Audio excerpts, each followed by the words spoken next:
When Teo stepped out of the interrogation room, the city was dead quiet. Inspector Akin had told him they couldn't hold him, at least not tonight, sending him out into the heavily shadowed streets. The gap in his timeline had a physical weight to it. It was the distinct, heavy outline of an event buried just beneath the surface of his awareness, a door in his mind he simply couldn't open. Driving back to his apartment, the environment felt predatory. Every red light held him a fraction of a second too long, and every patch of shadow looked like it concealed someone waiting for him to arrive. His release was an illusion. The interrogation had never truly ended at the police station. The dread had simply followed him home. Unlocking his front door, Teo found his apartment physically undisturbed. No broken glass, no overturned furniture. But the kitchen light was switched on, a light he distinctly remembered turning off. Resting perfectly center on the counter was a dusty cassette tape, placed deliberately next to a tape deck he hadn't plugged in for years. Nobody used magnetic tape anymore, except his neighbor, Mrs. Coker.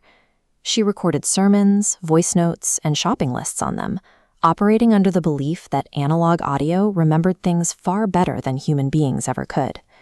This outdated spool of magnetic tape offered the only path through the static in his head.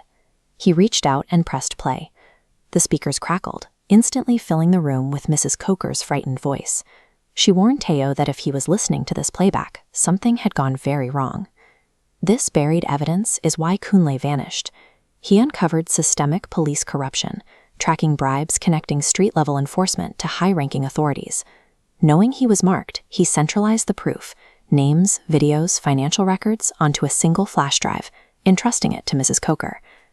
Coker wasn't a random casualty. By accepting that drive, she unknowingly became the single point of failure for an entire corrupt syndicate.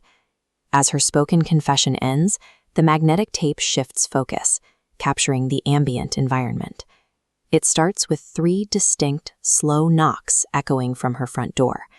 The recording captures a physical breach, a sharp inhale of breath, followed by louder, aggressive knocking, heavy footsteps forcing their way in, and the creak of a door.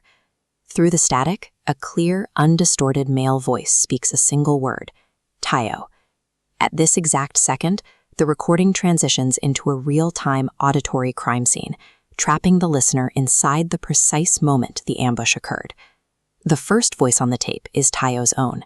He sounds uncharacteristically slow and unsteady as he demands the location of the flash drive. Then a second voice enters the recording, cold and issuing direct commands. It is Inspector Akin. The true mechanism of the frame-up finally became clear. Akin didn't just interrogate Teo, he deliberately drugged him. The officers fully hijacked Teo's physical actions to carry out the raid, while leaving his internal memory of those exact same events completely broken and fragmented. Teo was never a suspect.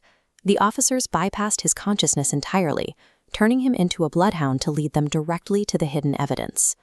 On the playback, a loud crash interrupts the search. Mrs. Coker screams, and the audio immediately cuts into dead static, snapping the apartment back into total silence. The psychological dam breaks. The missing hours, the persistent headaches, and the feeling of being watched all stop overlapping and snap together into perfect clarity. The logic of those missing hours finally clicks. By trusting Akin, Teo had unknowingly served as a guide, leading the police directly to the woman who was trying to protect his brother's secrets. Then, reality syncs with the tape. 3 slow, distinct knocks echo against Teo's apartment door. Inspector Akin announces himself from the hallway, using the exact same calm, pleasant voice he used during the interrogation. Teo's gaze fixates on the cassette tape. It holds the only recording of the voices in that room, and the only record of the manipulation that brought him here. Understanding the conspiracy has put Teo on the wrong side of the door. He has solved the mystery of his own memory just as the handle begins to turn.